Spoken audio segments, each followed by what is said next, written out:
জাতির জন্য হেদায়েতের মাইল ফলক, এটি হচ্ছে হেদায়েতের একমাত্র আখেরি কিতাব, ঠিক কিনা? এই হেদায়েত দিয়ে আমার নবীকে পাঠালেন।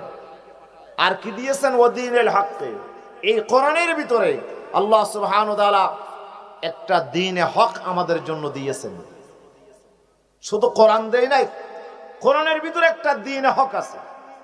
দ্বীন দুই প্রকার, দ্বীনে হক আর একটা দ্বীনে বাতিল। একটা সত্য দ্বীন আর একটা মিথ্যা দ্বীন।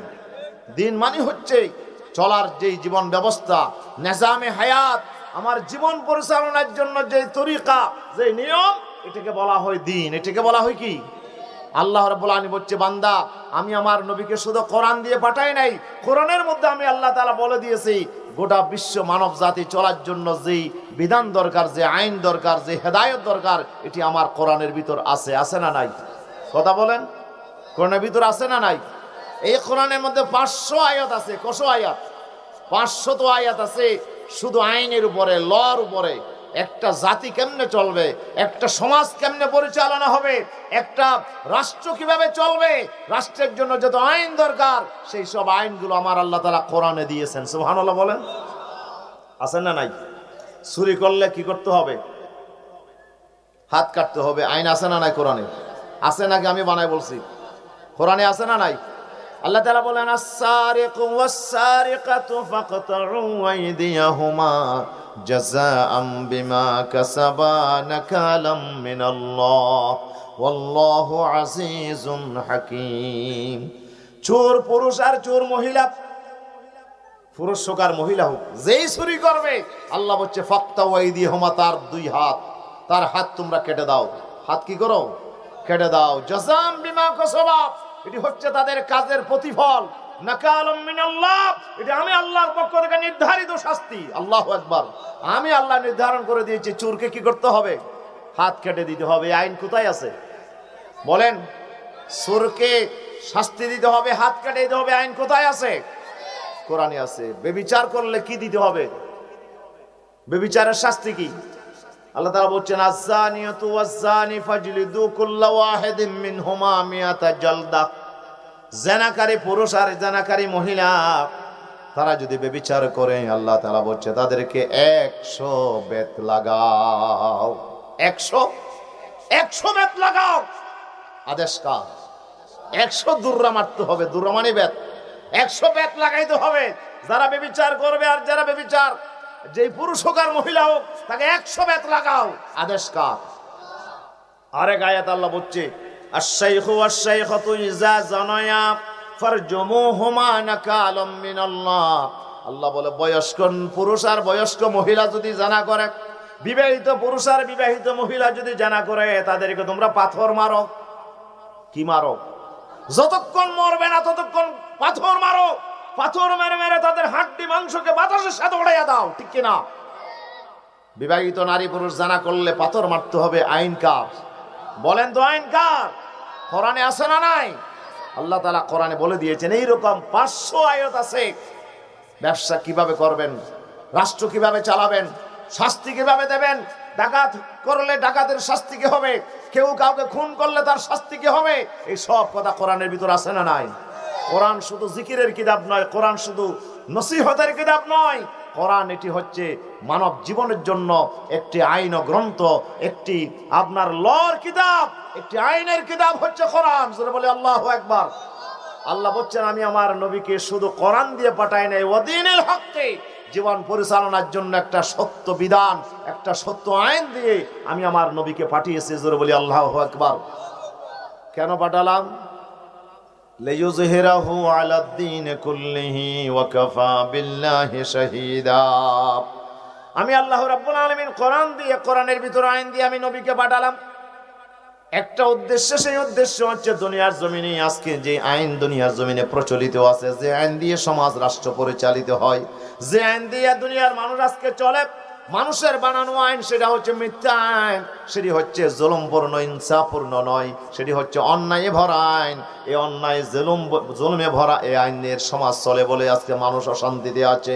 এই জন্য আমার আল্লাহ বলেন, দুনিয়ার মানব রচিত আইনের উপরে আমি রব্বুল আলামিনের দেয়া কোরআনের আইনকে বিজয়ী করার জন্য, এই সমাজটাকে কোরআনের সমাজে পরিণত করার জন্য এক কঠিন দায়িত্ব দিয়ে আমার নবীকে পাঠালাম। জোরে বলি আল্লাহু আকবার। এই দায়িত্ব নিয়ে আমার বিশ্বনবী দুনিয়াতে আসলেন। আসার পরে আল্লাহ রাব্বুল আলামিন আমার নবীর উপর যে দায়িত্ব আল্লাহ তাআলা আরোপ করেছেন, রাসূল সাল্লাল্লাহু আলাইহি ওয়াসাল্লাম সেই দায়িত্ব শুরু করেছেন কি দিয়ে? সেই দায়িত্ব শুরু করেছেন দাওয়াত দিয়ে। কি দিয়ে বলেন না? কি দিয়ে? নবীর আন্দোলন শুরু হয়েছে দাওয়াত দিয়ে। আল্লাহ তাআলা আল্লাহর নবীকে যে দায়িত্ব দিয়েছেন সেই দাওয়াতের প্রথম কাজ হলো, সেই দায়িত্বের প্রথম কাজ হলো দাওয়াত দেয়া। দাওয়াত দিয়ে আমার নবীর কাজ শুরু করেছেন। রাসূল সাল্লাল্লাহু আলাইহি ওয়াসাল্লাম মক্কাবাসীদেরকে দাওয়াত দিয়েছেন, আত্মীয় স্বজনদেরকে দাওয়াত দিয়েছেন, এলাকার গরিব অসহায় মানুষ প্রতিবেশী সবাইকে নবী দাওয়াত দিয়েছেন। এমন কোন মানুষ মক্কার জমিনে ছিল না যাদের কাছে নবী দাওয়াত নিয়ে যায় না। ঠিক কিনা? দাওয়াত দিয়ে নবীর কাজ শুরু করেছেন এবং শেষ করেছেন আমার বিশ্বনবী যুদ্ধ দিয়ে, সংঘাত দিয়ে। আমার বিশ্বনবী ২৭টা যুদ্ধে স্বয়ং সেনাপতি হিসেবে দায়িত্ব পালন করেছেন। সুবহানাল্লাহ বলবেন না? নবী যুদ্ধ করেছেন, নবী শুধু ওয়াজ করে নাই, কি করেছেন? নুমতে ইম বানায় শূন্য কোনো বাজি। বদরের যুদ্ধ অন্য অন্য নাম, উহুদের যুদ্ধ নবীর দাঁত ভাঙি শূন্য না, হড় গেললে মসজিদের তাইলে দাঁত ভাঙতো না, নমাতে খড়া ভাঙিয়ে দেয়। যুদ্ধের মানব নবী যুদ্ধ করতে গেছে। বদরের যুদ্ধ, উহুদের যুদ্ধ, খন্দকের যুদ্ধ, তাবুকের যুদ্ধ, হুনাইনের যুদ্ধ। আমার বিশ্ব নবী ২৭টা যুদ্ধে সেনাপতি হিসেবে, চিফ কমান্ডার হিসেবে আমার বিশ্ব নবীর নেতৃত্বে ২৭টা যুদ্ধ আল্লাহ রাসূল করেছেন হিন হায়াতের মধ্যে। সুবহানাল্লাহ বলেন না? নবী আবার নিজে যায় না, সাহাবীদেরকে পাঠিয়ে যুদ্ধ করিয়েছেন। এরকম সরিয়া হচ্ছে ৫৬টা। কত? ৫৬টা যুদ্ধ সাহাবীদের নেতৃত্বে হয়েছে নবীর জীবনে। তাহলে টোটাল কত হয়? হ্যাঁ, ৮৩টা। মাশাআল্লাহ, ৮৩টা যুদ্ধ আমার বিশ্ব নবীর হায়াতের মধ্যে। মদিনায় হিজরত করার পরে নবী ৮৩টা যুদ্ধ করেছেন ১০ বছরের ভিতরে। তাহলে বছরে গড়ে আমার বিশ্বনবী যুদ্ধ করেছেন ৮টার উপরে। ঠিক কিনা? ৮ থেকে ৯টা যুদ্ধ আমার বিশ্বনবী ১ বছরে করেছেন। আচ্ছা, নবী যুদ্ধ কেন করেছেন? কোরআনের আইনকে জমিনে চালু করার জন্য, কোরআনের আইনকে জমিনে প্রতিষ্ঠা করার জন্য, কোরআন দিয়ে সমাজ আর রাষ্ট্র চালানোর জন্য আমার বিশ্বনবী যুদ্ধ করেছেন। ঠিক কিনা? আমার বিশ্বনবী মদিনার বিশাল রাষ্ট্র, ১২ লক্ষ বর্গ মাইল। কত? আমাদের বাংলাদেশের আয়তন কত? বাংলাদেশের আয়তন ১,৪৭,০০০ বর্গ। হ্যাঁ, ১,৪৭,০০০ বর্গ কিলোমিটার। আচ্ছা, ৫৫,০০০ বর্গ মাইল আমাদের বাংলাদেশের আয়তন। আর আমার নবী যে রাষ্ট্র পরিচালনা করেছেন এটি ছিল ১২ লক্ষ বর্গ মাইল এলাকা। বাংলাদেশের চাইতে কয় গুণ বড় হবে? বিশাল এক রাষ্ট্র আমার বিশ্বনবী পরিচালনা করেছেন মদিনার মসজিদে নববীতে বসে। সুবহানাল্লাহ বলেন না? মসজিদে নববী ছিল আমার বিশ্বনবীর পার্লামেন্ট। মসজিদে নববী হলো আমার বিশ্বনবীর গণভবন। এখানে বসে বিশ্বনবী বিশাল এক রাষ্ট্র পরিচালনা করেছেন, যুদ্ধের সিদ্ধান্ত গ্রহণ করেছেন। উহুদের যুদ্ধের পরামর্শ বৈঠক মসজিদে নববীতে হয়েছে। বদরের যুদ্ধ, খন্দকের যুদ্ধ, যতগুলো যুদ্ধ বিশ্বনবী করেছেন সবগুলো যুদ্ধের পরামর্শ মসজিদে করেছেন বিশ্বনবী সাল্লাল্লাহু আলাইহি ওয়াসাল্লাম। সুবহানাল্লাহ বলেন? এভাবে করে আমার বিশ্বনবী যুদ্ধ করেছেন, দাওয়াত দিয়ে শুরু করেছেন, আর কাজটা শেষ করেছেন কি দিয়ে? যুদ্ধ দিয়ে। এরপরে আমার বিশ্বনবী আরবের বিশাল জমিনে কলেমার পতাকা উড়িয়েছেন। আবু জেহেলের হাতে ক্ষমতা ছিল, আবু লাহাবের হাতে ক্ষমতা ছিল, উতবা সাইবার হাতে ক্ষমতা ছিল। আমার বিশ্বনবীর সাথে তাদের সংঘাত হলো। বিশ্বনবীকে তারা জেল দিল, বিশ্বনবীকে মারতে চাইলো। আল্লাহ তাআলা নবীকে সাহায্য করলেন। আমার বিশ্বনবী সেই আবু জেহেলের বিশাল গভর্নমেন্টকে, বিশাল শক্তিকে আল্লাহ তাআলা বদরের ময়দানে এনে আল্লাহ তাআলা পরাজিত করে দিলেন। ঠিক কিনা? আবু জেহেল মারা গেছে কোন যুদ্ধে? বদরের যুদ্ধে। আবু জেহেল সহ ৭০ জন বড় বড় লিডারকে মুসলমানরা হত্যা করেছে। মুসলমানদেরকে আল্লাহ বিজয় দান করেছেন। ঠিক কিনা বলেন না? আবু সুফিয়ানের বড় দায়িত্ব নিল। আবু সুফিয়ান উহুদের যুদ্ধে মুসলমানদের বিরুদ্ধে যুদ্ধ করলো, খন্দকের ময়দানে যুদ্ধের জন্য আসলো। এরপরে আবু সুফিয়ান অষ্টম হিজরিতে মক্কা বিজয়ের সময় আল্লাহর নবীর সাথে মোকাবেলা করতে পারলো না। আমার নবীর কাছে এসে আত্মসমর্পণ করে কলমা পড়া মুসলমান হয়ে গেছে, ঠিক কিনা বলেন না? আবু জাহেলের সন্তান ইকরামা বিন আবু জাহেল কলমা পড়ে মুসলমান হয়ে গেছে। গোটা আরব মুসলমানদের আন্ডারে চলে এসেছে। আমার বিশ্বনবী বসে থাকে নাই, আমার বিশ্বনবী জিকির আজকার করে মসজিদে বসে থাকে নাই। উনি এমন এক বিশাল আন্দোলন পরিচালনা করছে যে আন্দোলনের মাধ্যমে সেই জুলুমশাহী, সেই জাহেলিয়াতের আবু জাহেলের গভর্নমেন্টের পতন হয়েছে, সরকারের পতন হলো। আমার বিশ্বনবী একটি ইসলামী গভর্নমেন্ট কায়েম করেছেন, আর সে রাষ্ট্র তিনি পরিচালনা করছেন 10 বছর। ক বছর বলেন না? ক বছর? আমার বিশ্বনবী 10 বছর রাষ্ট্র পরিচালনা করে মদিনার রাষ্ট্রপতি থাকা অবস্থায় নবীর ইন্তেকাল হয়েছেন, ঠিক না? বাস্তব নে বাজেন হন বানাই হতা হোক অন্য অন্য হন আগে না উন্নয়ন হল। হ্যাঁ, তৈলি আমার বিশ্বনবী কি কাজ করেছেন? এক মহা আন্দোলন করেছেন, এক বিশাল বিপ্লব করেছেন। আমার বিশ্বনবী সাল্লাল্লাহু আলাইহি ওয়াসাল্লাম যে বিপ্লব করার জন্য আল্লাহ তাআলা বলছে নবীকে প্রথম কাজ করতে হবে দাওয়াত দেয়া। কি দিয়া? আমার বিশ্বনবী দাওয়াতের মাধ্যমে কাজ শুরু করেছেন, আর পরিশেষে জিহাদের মাধ্যমে, কিতালের মাধ্যমে, যুদ্ধের মাধ্যমে আল্লাহর পয়গম্বর তার মিশন সমাপ্ত করেছেন। আল্লাহ সুবহানাহু ওয়া তাআলা আমার নবীকে বলতেছেন সূরা আরাফের প্রথম আয়াত, প্রথম 2 আয়াত আমি আপনাদের সামনে তেলাওয়াত করে যে কোন সূরা বলেন? কোন সূরা? সূরাতুল আরাফ। সূরাতুল আরাফ কোরআন শরীফে একটি সূরার নাম হচ্ছে সূরাতুল আরাফ। আরাফ সিনন্নবাজি নওনন হল। বেহেশত আর দুজকের মাঝখানে একটা জায়গা আছে, ওই জায়গার নাম কি? আরাফ। কেউ বলছে এই জায়গাটা হচ্ছে কি একটা সাওয়ারুন বাইনাল জান্নাতি ওয়ান নার, জান্নাত আর জাহান্নামের মাঝখানে একটা প্রাচীর, একটা ওয়াল। সুবহানাল্লাহ বলেন। একটা ওয়াল, সেই ওয়ালের নাম হচ্ছে আরাফ। সেই ওয়ালের নাম কি? আবার কেউ বলছেন এটা একটি উপত্যকা, একটা টিলা, বেশি উঁচু নয়, একটু আবার নিচুও নয়, একটু মাঝামাঝি টিলা। টিলা কি ডেল জমিন নাই নেবাজে, একটু বেশি উঁচু পাহাড়ও নয়, একটু নিচু পাহাড় আর কি, এটাকে বলে টিলা। টিলা এ আরাফ হচ্ছে একটা টিলার মতো। তাল্লুন বাইনাল জান্নাতি ওয়ান নার, জান্নাত এবং জাহান্নামের মাঝখানে একটা টিলা। এই মাঝখানের এই জায়গা, এখানে কেউ বলছেন এটা একটা প্রাচীর, আবার কেউ বলছেন একটা টিলা। প্রাচীরের মাঝখানে একটা দরজা আছে, যেখান থেকে জান্নাত আর জাহান্নামের মাঝখানে কানেকশন হয়। আল্লাহ সুবহানাহু ওয়া তাআলা মাঝখানের এই জায়গাটা নাম রেখেছেন আরাফ। কি নাম? এই আরাফের মধ্যে কিছু মানুষ থাকবে যাদের আপনার সওয়াব আর গুনাহ সমান হয়ে গেছে। সওয়াব যতটা, গুনাহও ততটা। সওয়াব আর গুনাহ, একটা সওয়াব যদি গুনার চাইতে বেশি হয় জান্নাতে চলে যাবে, আর সওয়াবের চাইতে গুনাহ যদি বেশি হয়ে যায় জাহান্নামে চলে যাবে। কিন্তু যাদের সওয়াব আর গুনাহ এক সমান হয়ে গেছে আল্লাহ তাআলা তাদেরকে আরাফের মধ্যে রাখবেন। সুবহানাল্লাহ। কোথায় রাখবেন? আল্লাহ বলেন ওয়া আলাল আরাফি রিজালুন ইয়ারিফুনা কুল্লাম বিসীমাহুম। আরাফের উপরে কিছু মানুষ থাকবে, ওরা জান্নাতি এবং জাহান্নামী দুই দলকে তারা দেখবে। জান্নাতি যারা গেছে তাদেরকেও দেখবে, জাহান্নামে যারা আযাবের ভিতর আছে তাদেরকেও দেখবে। আল্লাহু আকবার।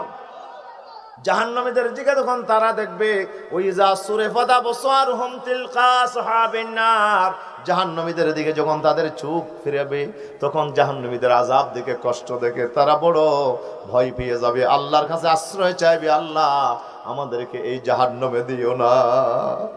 আল্লাহর কাছে তারা দোয়া করবে, আল্লাহ তোমার কাছে জান্নাত চাই না, তবে আমাদেরকে জাহান্নাম থেকে বাঁচাও। জান্নাতীদের দৃশ্য যখন তারা দেখবে তখন মনে মনে আরজু করবে আমরা যদি একটু জান্নাতে প্রবেশ করতে পারতাম কতই না ভালো হতো। এই কিছুদিন পর্যন্ত মাঝখানে আরাফের উপরে কিছু লোক থাকবে, ওরা জান্নাতীদের সাথেও কথা বলবে, জাহান্নামীদের সাথেও কথা বলবে। সুবহানাল্লাহ বলেন। ওদের সাথে কথোপকথন হবে। আল্লাহ তাআলা কোরআন মাজিদের সূরাতুল আরাফে ঘটনাগুলো বর্ণনা করেছেন। প্রিয় উপস্থিতি, তাহলে আল্লাহ রাব্বুল আলামিন কিসের মাধ্যমে, কিসের কারণে আল্লাহ কিছু মানুষকে জান্নাত দিলেন আর কিছু মানুষকে জাহান্নাম দিলেন? আল্লাহ তাআলা বলেন আমার জান্নাতে কারা যাবে? আমার জান্নাত তো তাদের জন্য যাদেরকে, যারা আমার এই দুনিয়ার জমিনে যারা মাইয়ুতিল্লাহ ওয়া রাসূলহু ফাকাদ ফাযা ফাওজান আযীমা, এই দুনিয়া জমিনে যারা আল্লাহ এবং রাসূলকে যারা মেনে চলেছে, আল্লাহ এবং রাসূলকে যারা অনুসরণ করেছে, তাদের জন্য আল্লাহ মহা সাফল্য রেখে দিয়েছে। জাহান্নাম থেকে নাজাত দিয়ে তাদেরকে জান্নাতের মালিক বানাইয়া দিয়েছে। জান্নাতে কারা যাবে? রাসূলকে যারা মানে, রাসূলের কথা মতো যারা চলে, তারা যাবে কোথায়? জান্নাতে। রাসূলের দাওয়াত যারা কবুল করেছে, রাসূলের নীতি সুন্নাহ যারা মেনে চলেছে, তারাই যাবে জান্নাতে। আর জাহান্নামে কারা যাবে? যারা ওয়াল্লাযিনা কাফারু ওয়া কাযযাবু বিআয়াতিনা উলাইকা আসহাবুন নার হুম ফিহা খালিদুন। আল্লাহ বলছে যারা আমার নবীর উপর ঈমান আনবে না, নবীর বিরোধিতা করবে, এবং নবীর উপরে যে কোরআনের আয়াত আমি নাযিল করেছি এটাকে যারা অস্বীকার করবে, যারা এই কোরআনের বিরোধিতা করবে, তাদেরকে আমি জাহান্নাম দেব, চিরস্থায়ী জাহান্নাম। ঠিক কিনা? তাহলে কিছু মানুষ জান্নাতে যাবে আর কিছু মানুষ জাহান্নামে যাবে। জান্নাত আর জাহান্নাম যারা যাবে, এটার মূল কারণ হচ্ছে নবীকে কেন্দ্র করে। কাকে কেন্দ্র করে বলেন? নবীকে কেন্দ্র করে। নবীর দাওয়াত যারা কবুল করেছে, নবীর মিশন যারা কবুল করেছে, তারাই যাবে জান্নাতে। আর নবীর যারা বিরোধিতা করেছে তারা যাবে জাহান্নামে। তাহলে নবীকে কেন্দ্র করে জান্নাত আর জাহান্নাম। ঠিক কিনা? এখন আল্লাহ নবীকে আল্লাহ তাআলা মক্কা জমিনে পাঠালেন, কিন্তু নবীর দাওয়াত মক্কাবাসীরা গ্রহণ করতে প্রস্তুত নয়। আবু জেহেল নবীর কথা মতো মানতে চাই না। কেন? নবীর কথা মানলে সে চিন্তা করে আমি তো আর ঘুষ খাইতে পারবো না, আমি তো আর সুদ খাইতে পারবো না, আমি তো মানুষের উপর জুলুম করতে পারবো না, আমি তো এতিমের সম্পদ শোষণ করতে পারবো না, আমি তো দুর্নীতি করতে পারবো না, আমি তো মনের ইচ্ছা মতো চলতে পারবো না, দুনিয়াকে লুটে পুটে আমি খাইতে পারবো না। ঠিক কিনা? আবু জাহেল কেন নবীর বিরোধিতা করে? নবীর বিরোধিতা করার কারণ হচ্ছে নবীকে মানলে আবু জাহেলের নেতৃত্ব থাকে না, আবু জাহেলের কর্তৃত্ব থাকে না, আবু জাহেলের ইচ্ছা পূরণ করা যায় না, সেজন্য আমার নবীর বিরোধিতা করে। ঠিক না? কিন্তু নবীর বিরোধিতা করে কি সে পার পেয়ে যাবে? আমার আল্লাহ নবীর সাথে আছে না নাই? কথা বলেন, আছে না নাই? আমার নবীকে প্রতিরোধ করার জন্য চেষ্টা করলো আবু জাহেল, আবু লাহাব চেষ্টা করলো প্রথম দিন থেকে। আল্লাহর নবীর প্রথম যেদিন দাওয়াত শুরু করলেন, আল্লাহর পয়গম্বর 3 বছর গোপনে গোপনে দাওয়াত দিলেন। 6 বছর, 3 বছর গোপনে গোপনে দাওয়াত দিয়েছেন। কোন মানুষের সামনে প্রকাশ্যে নবী কথা বলে নাই, কলেমার দাওয়াত দিয়েছেন গোপনে গোপনে 3 বছর। 3 বছর পরে আমার আল্লাহ বলেন ফাসদা বিমা তুমার ওয়া আরিদ আনিল মুশরিকিন। নবীরে আপনি কতদিন আর গোপনে গোপনে দাওয়াত দেবেন? আমার কোরআন তো গোপনে থাকার জন্য আসে নাই, কোরআন এসেছে বিজয়ী হওয়ার জন্য। এবার কোরআনের দাওয়াত প্রকাশ্যে দেন। নবী মক্কার সব মানুষকে একত্রিত করে সকাল বেলায় সাফা পাহাড়ের উপরে উঠে, সাফা মারওয়া যে আমাদের হাজী সাহেবরা দৌড়াদৌড়ি করে, আল্লাহর ঘরের উত্তর পূর্ব কোণে সাফা পাহাড়, এই উত্তর পূর্ব কোণে সাফা পাহাড়, আর পশ্চিম কোণে হইল মরওয়া পাহাড়। সাফা আর মরওয়াতে হাজী সাহেবরা কি করে? দৌড়াদৌড়ি করে সাফা পাহাড়ের উপরে। এর পূর্ব পাশে হলো আল্লাহ রসুলের বাড়ি, পাশে আবু জাহেল, আবু জাহেলের বাড়ির পাশে হলো নবীর বাড়ি। ঠিক কিনা? রাসূল সাল্লাল্লাহু আলাইহি ওয়াসাল্লাম সাফা পাহাড়ের উপরে উঠে আল্লাহর পয়গম্বর মক্কাবাসীদেরকে ডাক দিলেন। মক্কাবাসীরা সবাই একত্রিত হয়ে গেল। সকালবেলায় মুহাম্মদের উপর কি বিপদ আসলো? মুহাম্মদ এত সকালে আমাদেরকে কেন ডাকলো? সুবহানাল্লাহ। আমার বিশ্বনবী সকালবেলায় উঠে মক্কাবাসীদেরকে বললেন, এই মক্কাবাসীরা, আমি এখন পাহাড়ের উপরে, তোমরা পাহাড়ের নিচে। ঠিক কিনা? পাহাড়ের ওই পাশে যদি কোনো শত্রু আসে, আমি যদি বলি, তোমরা কি বিশ্বাস করবে? ওদের তারা বললো সবাই অবশ্যই। কেন? আপনি তো জীবনে কোনোদিন মুহাম্মদ তুমি মিথ্যা কথা বলো না, তোমার ইতিহাসে তোমার জীবনে মিথ্যে কথা বলো নাই। তুমি যদি বলো পাহাড়ের ওই পাশে আমাদের জন্য শত্রু এসেছে, আমাদের হামলা করার জন্য, অবশ্যই আমরা বিশ্বাস করব। রাসূল বলেন, মক্কাবাসীরা শোনো, আসলে পাহাড়ের ওই পাশের শত্রু এটা তো খুব কম। আমি যা দেখতেছি, আল্লাহ আমাকে নবী বানাইয়া পাঠালেন। এই দুনিয়ার পর আরেকটা জীবন আছে, আরেকটা কাল আছে, সেই আখিরাতে বিশাল জাহান্নামের আগুন তোমাদের জন্য অপেক্ষা করছে। তোমরা যদি এই দুনিয়াতে কলমা পড়ো, তোমরা যদি আমার নবুয়তকে স্বীকার করে নাও, আমার নেতৃত্ব গ্রহণ করে নাও, আমার হেদায়েতকে যদি কবুল করে নাও, তাহলে তোমরা জাহান্নাম থেকে বাঁচবে, না হইলে বাঁচার কোনো সুযোগ। তোমরা পড়ে নাও লা ইলাহা ইল্লাল্লাহু মুহাম্মাদুর রাসূলুল্লাহ সাল্লাল্লাহু আলাইহি ওয়াসাল্লাম। আল্লাহ নবী বলেন, তোমরা কলমা যদি পড়ো, আমার নবুয়তকে যদি স্বীকার করে নাও, আমার এই কলমা যদি কবুল করো, তাহলে তোমরা জাহান্নামের আগুন থেকে তোমরা বাঁচবে। এই কথা বলতে দেরি নাই। আমার নবীর উপরে পাথর মারার জন্য আবু লাহাব, নবীর আপন চাচা, আমার নবীকে পাথর মারার জন্য পাথর হাতে নিয়ে এগিয়ে আসলো, বলল, তাব্বান লাকা ইয়া মুহাম্মদ, এ মুহাম্মদ তোমার ধ্বংস হোক, তুমি সকাল বেলায় আলী হাজা দাউতানা ইয়া বাজে কথা শোনানোর জন্য আমাদেরকে ডাক দিয়েছো। তাহলে নবীর প্রথম দাওয়াতেই মক্কাবাসীরা প্রতিরোধ শুরু করছে, ঠিক কিনা? আমার নবীকে মারার জন্য এগিয়ে আসছে। এখান থেকে শুরু হলো যে এই যে 3 বছর পরে নবীর দাওয়াত প্রতিক্রিয়া শুরু হলো। আল্লাহ নবী 13 বছর মক্কাতে ছিলেন, তাহলে 3 বছর পর আরো বছর আছে নমাতে, আরো 10 বছর। 10 বছর এমন একটা পরিস্থিতি আমার নবীর উপর গেছে, করাইয়ার উপরে গোস্ত রাখলে, তরকারি রাখলে করাইয়ার যে অবস্থা হয়, আগুনের যেই সিদ্ধ হয়, আমার নবী তো সেই সিদ্ধ গোস্তের চাইতেও বেশি কঠিন বিপদ আমার নবীর উপর চলছে, ঠিক কিনা? নবীর উপর এমন বিপদ আসছিল 10 বছরে, এমন বিপদ আমার নবীরও আসছে। নবীকে মারছে, নবীকে রক্ত ঝরতে হয়েছে, নবীকে জেলখানায় দিয়েছে 3 বছর পর্যন্ত। আমার নবীকে কত জুলুম আর নির্যাতন করেছে, সাহাবীদের উপরে জুলুম নির্যাতন এসেছে। নবী কি আত্মসমর্পণ করছে? সারেন্ডার হয়েছে? আল্লাহ রাসূলকে এই কথা বলছে, আমি আর মার খেতে পারবো না, জেলে যাইতে পারবো না। এ মক্কাবাসীরা, ঠিক আছে, তোমাদের পথে তোমরা থাকো, আমার পথে আই, এ কথা হইই না হলো না।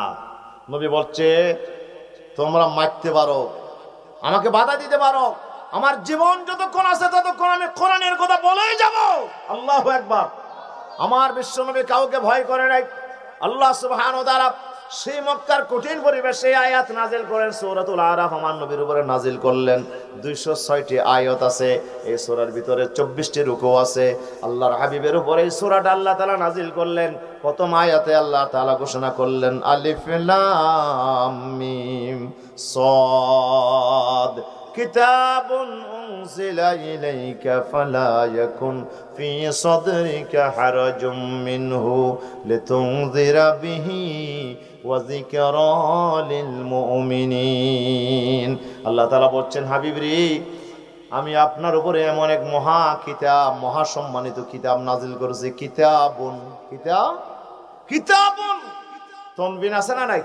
তনবিনের একটা অর্থ আছে, আই তানবিন লিত তাযীম, তানবিন লিত তাকির। তানবিন সম্মান বোঝায়, মর্যাদাবান বোঝায়, বড় বোঝায়। কিতাবুন আই কিতাবুন আযীম, এক মহা সম্মানিত মহামর্যাদাবান কিতাব আমি আপনার উপর নাযিল করছি। সুবহানাল্লাহ। নবীরে আপনার উপর মহান দায়িত্ব আমি আরোপ করেছি। ফালা ইয়াকুন ফি সাদরিকা হারাজুম মিনহু লিতুনযিরা বিহি ওয়া যিকরা লিল মুমিনিন। আমি কোরআন নাজিল করছি, এই কোরআন দিয়ে যেন আপনি জাতিকে ভয় দেখাতে পারেন, সতর্ক করতে পারেন, এবং ঈমানদারদের জন্য এখানে রয়েছে উপদেশ। এই কোরআন আমি আপনার উপর নাজিল করছি। কোরআনের কথা আপনি বলেই যান দুনিয়াবাসীর কাছে। ফালা ইয়াকুন ফি সাদরিকা হারাজুম মিনহু, আপনার মনের ভিতরে যেন কোনো ভয়, আতঙ্ক, কোনো চিন্তা, কোনো পেরেশানি, কোনো ধরনের ডর আপনার অন্তরে যেন বাসা না বাঁধে। হে বিশ্বনবী, আপনি কোরআনের কথা বলে যান, আমি আল্লাহ আপনার সাথে আছি। আপনি কোরআনের কথা বলেই যান, দাওয়াত দিয়েই যান। আল্লাহু আকবার। নবীর এই দাওয়াতের দায়িত্ব দিয়েছেন।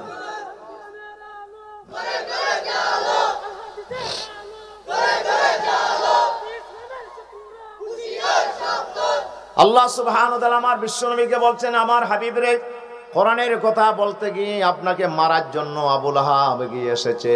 কোরআনের কথা বলতে গিয়ে আপনাকে গলার মধ্যে আপনার আবু জেহেল এসে, আমার নবী যখন নামাজ পড়তে ছিল মক্কার জমিনে, বিশ্বনবীর গলার মধ্যে আপনার চাদর পেঁচিয়ে এমন ভাবে রশির মতো টান দিল, আমার নবীকে গলায় ফাঁস লাগিয়ে হত্যা করার জন্য আবু জেহেল আসলো। হযরত আবু বকর সিদ্দিক দৌড়ে এসে বলল, আতাকতুলুনা রাজুলান আন ইয়াকুলা রাব্বি আল্লাহ। এ মক্কাবাসীরা, এ আবু জেহেল, তুমি কি করতেছো? এমন একজন নিরপরাধ মানুষকে তুমি খুন করতে চাও? শুধু একটা কথা বলেছে, আল্লাহ আমার রব, এই কথা বলার অপরাধে হত্যা করছো। আমি আবু বকর থাকতে তুমি সেটা পারবে না। সুবহানাল্লাহ বলেন। আমার নবীকে হত্যা করার জন্য এগিয়ে আসলো। নবী যখন নামাজে দাঁড়াইতো, আল্লাহর পয়গম্বর যখন সেজদায় চলে যেত, আমার নবীর উপরে ওই উটের নাড়ি ভুড়িগুলো এনে নবীর শরীর মুবারক উপরে গলার উপরে পেঁচিয়ে দিত, ঠিক কিনা?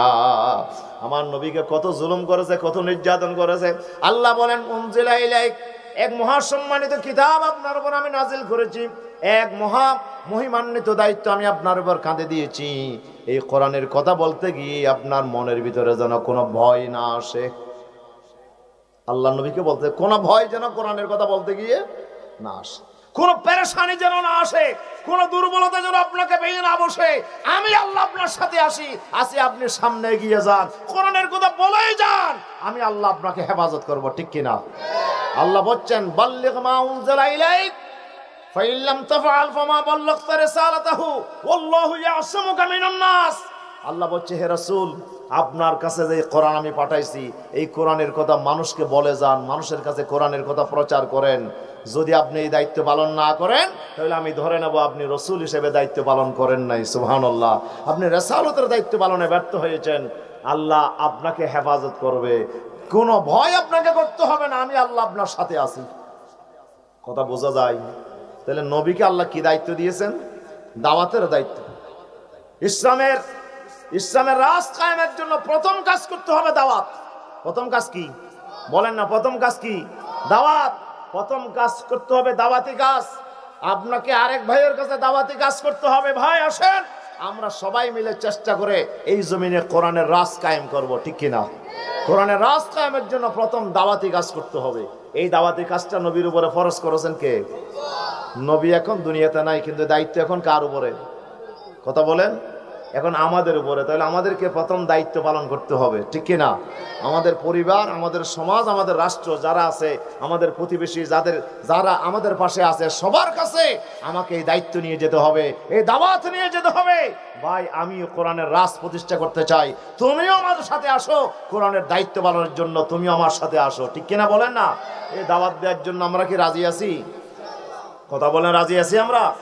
সবাই রাজি আছি আমরা? আল্লাহ যেন আমাদের হাতগুলো কবুল করেন, জোরে বলি আমিন, আরো জোরে বলি আমিন।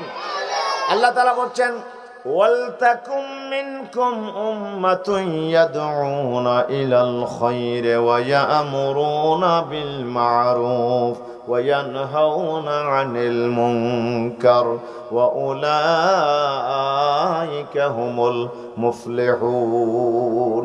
সূরা আলে ইমরানের 104 নম্বর আয়াত। কত নম্বর? 104 নম্বর আয়াত। আল্লাহ তাআলা বলছে ওয়ালতাকুম মিনকুম উম্মাহ, ওয়ালতাকুম মিনকুম উম্মাহ, তোমাদের ভিতরে একটা দল অবশ্যই হতে হবে। একটা দল, সুবহানাল্লাহ, একটা দল তোমাদের ভিতর থাকতে হবে, যেই দলের কাজ কি?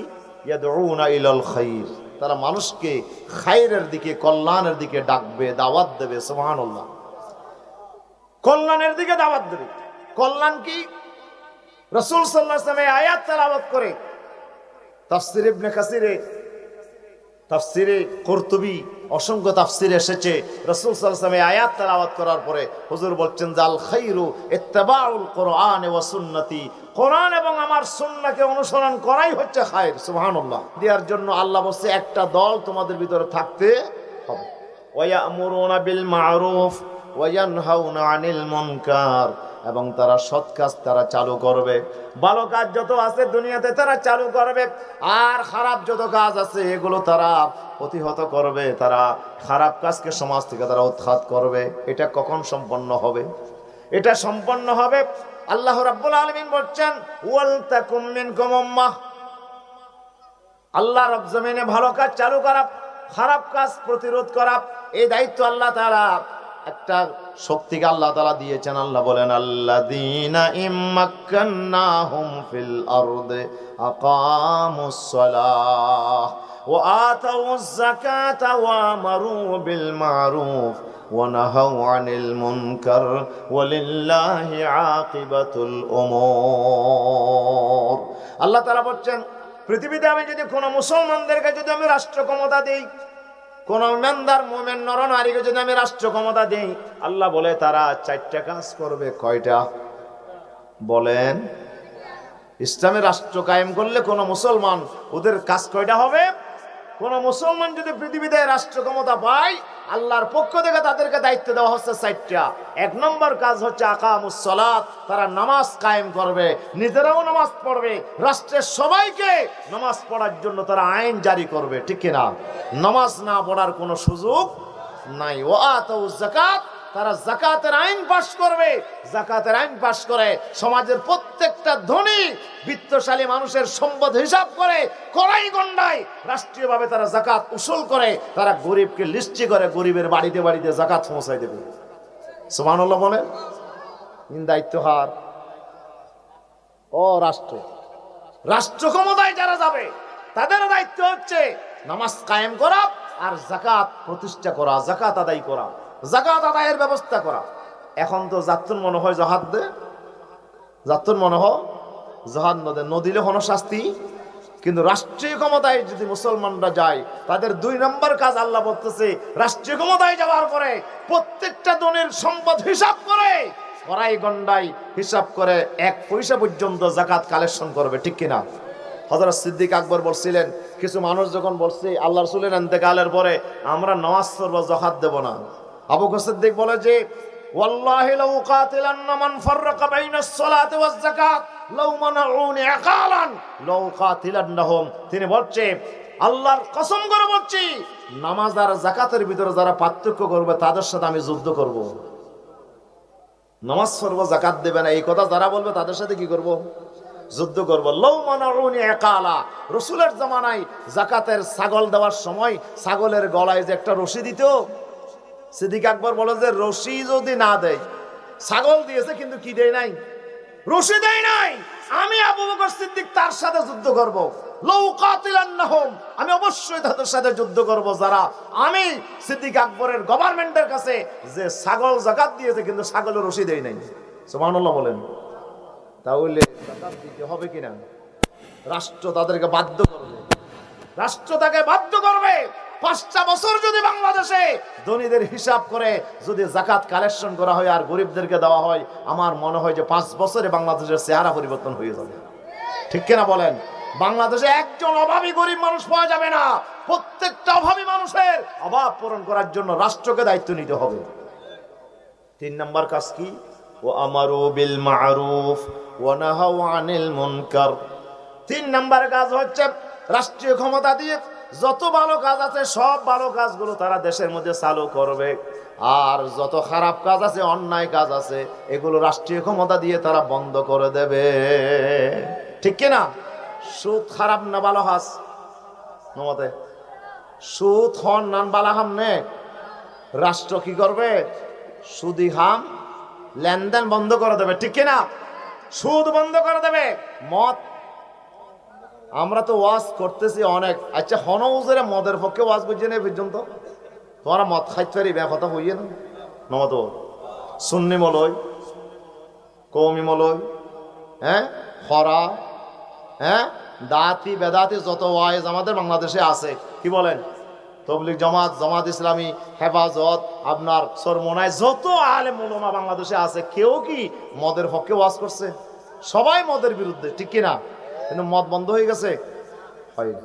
মদ বন্ধ হবে না, কিয়ামত পর্যন্ত মদ বন্ধ হবে না। আমরা অনেক ওয়াজ করেছি, এই পর্যন্ত একটা সুদী ব্যাংক বাংলাদেশে বন্ধ হয় না। ঠিক কিনা? বাংলাদেশে যদি আইন পাস হয়ে যায়, পার্লামেন্টে যদি আইন পাস হয়, বাংলাদেশে কোনো সুদী ব্যাংক থাকবে না। কালকেই সুদী ব্যাংক সব বন্ধ হয়ে যাবে। সোনালী রূপালী জনতা যত আছে সব বন্ধ। ঠিক কিনা? একটা সুদী ব্যাংক বাংলাদেশে থাকবে না। মদ কেনা বেচা থাকবে না যদি রাষ্ট্র সিদ্ধান্ত গ্রহণ করে। তাহলে রাষ্ট্রের দায়িত্ব হচ্ছে নাহু আনিল মুনকার, খারাপ কাজ যত আছে, অন্যায় কাজ যত আছে, গুনার কাজ যত আছে, রাষ্ট্রীয় ক্ষমতা দিয়ে এগুলো বন্ধ করে দেবে। ঠিক কিনা বলেন? ভালো কাজ যত আছে এগুলো কি করবে? চালু করবে। এটা হামহার রাষ্ট্র। এবার আসেন, তাহলে ইসলামের দাওয়াতের কাজটা শুরু করবে আর শেষ করবে রাষ্ট্র ক্ষমতায় যাওয়ার পরে। ঠিক কিনা? রাষ্ট্র ক্ষমতায় যাওয়ার পরে ভালো কাজ চালু করবে আর খারাপ কাজ বন্ধ করবে। এবার আসেন, আল্লাহ তাআলা বলছে মুসলমানদের ভিতরে একটা দল থাকতে হবে, যেই দলের দায়িত্ব হচ্ছে তারা মানুষকে ইসলামের দিকে দাওয়াত দেবে।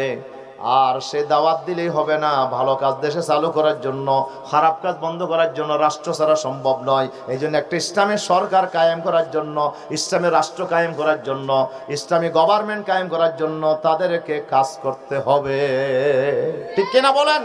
তো তাহলে একটা দল অবশ্যই থাকতে হবে মুসলমানদের ভিতরে, আল্লাহর এই জমিনে কোরআনের রাজ কায়েমের জন্য, ইসলামী গভর্নমেন্ট কায়েম করার জন্য, একটা রাষ্ট্র প্রতিষ্ঠার জন্য দাওয়াতি কাজ করা, ইসলামের আইন কানুন কায়েম করার জন্য দাওয়াতি কাজ করার জন্য একটা দল অবশ্যই থাকতে হবে। এখন আমি বলছি না আল্লাহ বলছে?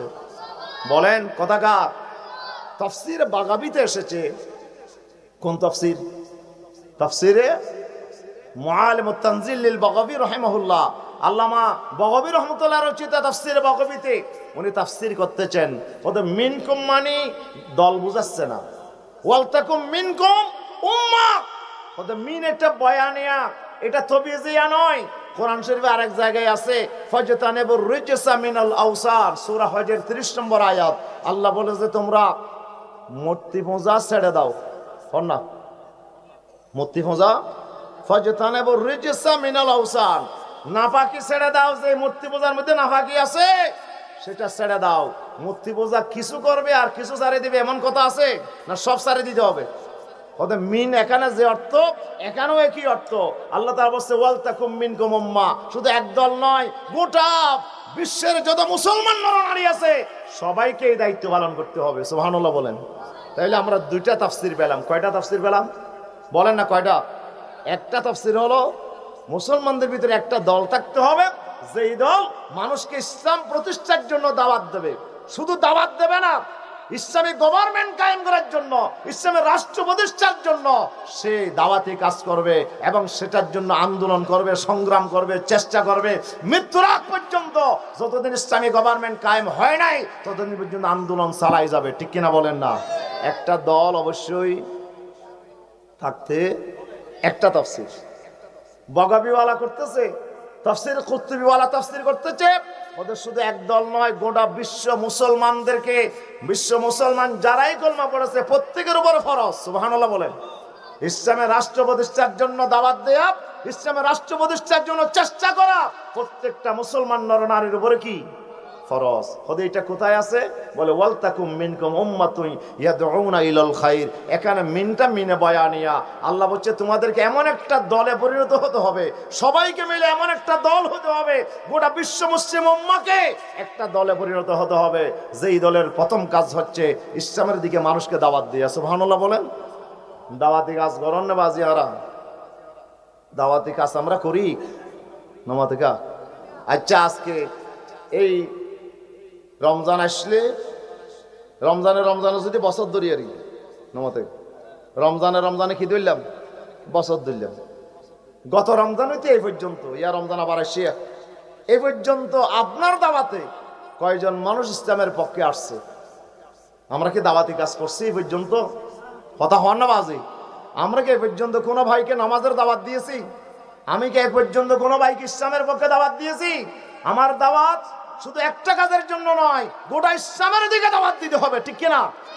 পূর্ণাঙ্গ ইসলামকে মানার জন্য এই জমিন আমাকে দাওয়াত দিতে হবে। এই দাওয়াত দেওয়াটা নফল কাজ না ফরজ কাজ? এটা আমার উপর ফরজ। নামাজ পড়া যেমন ফরজ, দাওয়াতি কাজ করাও ফরজ। আমাকে অবশ্যই নামাজের দাওয়াত দিতে হবে, আপনার আখিরাতের দাওয়াত দিতে হবে, কলেমার দাওয়াত দিতে হবে, আমাকে কোরআনের আইন প্রতিষ্ঠার দাওয়াত দিতে হবে। ঠিক কিনা? ওয়ায়ামুরুনা বিল মা'রুফ ওয়া ইয়ানহাউনা আনিল মুনকার। আল্লাহর জমিন, আল্লাহর দ্বীন কায়েমের জন্য আমাকে আপনাকে চেষ্টা করতে হবে, দাওয়াতি কাজ করতে হবে। আল্লাহ রাব্বুল আলামিন আমাদের উপরে এই দায়িত্ব অর্পণ করেছেন। আল্লাহু আকবার। নারায়ে তাকবীর, নারায়ে তাকবীর। আল কোরআনের আলো, আল হাদিসের আলো, আল্লামা ডক্টর বি.এম. মফিজুর রহমান আল আজহারি জিন্দাবাদ। জোরহন্না জিন্দাবাদ। প্রধান মেহমান জিন্দাবাদ। আল্লামা আজহারি সাহেব জিন্দাবাদ। আল্লাহ আমাদের প্রধান মেহমান, উনি সহি সালামত আমাদের মাঝে এসে পৌঁছেছেন। আল্লাহ তাআলা যেন ওনাকে দেশ এবং জাতির জন্য গুরুত্বপূর্ণ কিছু কথা আমাদেরকে বলার জন্য তৌফিক দান করে। জোরে বলি আমিন। আরো জোরে বলি আমিন। রাত অনেক হয়েছে, আমি আর কথা বাড়াবো না। আমি আপনাদের কাছে একটা মেসেজ শুধু দিয়েছি। আল্লাহ তাআলা রাসূলকে বলতেছেন কিতাবুন উনজিলা ইলাইক, আপনার উপরে মহামহিমান্বিত একটা কিতাব আমি নাজিল করেছি। এই কিতাবের ভিতরে আমি যে আইন দিয়েছি, কিতাবের মধ্যে আমি যে হেদায়েত দিয়েছি, এই হেদায়েতের পক্ষে মানুষকে আপনাকে দাওয়াত দিতে হবে। ঠিক কিনা? এই দাওয়াতে কাজ করতে গিয়ে কোনো জেল জুলুম নির্যাতনের ভয় করা কোন মায়ের ভয় করা, কোন ফাঁসিকে ভয় করা, কোন কিছুকেই ভয় করা যাবে না। একমাত্র আল্লাহর উপর ভরসা করে আপনাকে ময়দানে কাজ করতে হবে, ঠিক কিনা? এই দায়িত্ব কে দিয়েছেন? আমার নবী দায়িত্ব পালন করেছেন। উনি মার খেয়েছেন, রক্ত দিয়েছেন, দাঁত ভেঙেছেন, মাথার খুলি ভেঙেছে, আমার বিশ্বনবী দায়িত্ব পালন করে গেছেন, ঠিক কিনা? আমার নবীকে আল্লাহ সাহায্য করেছিলেন, দ্বীনের বিজয় হয়েছিল, কোরআনের একটি রাষ্ট্র আমার নবী কায়েম করেছিলেন, ঠিক না? কায়েম করেছিলেন, ঠিক না? কায়েম করেছিলেন, ঠিক না? কায়েম করেছিলেন, ঠিক না? কায়েম করেছিলেন, ঠিক না?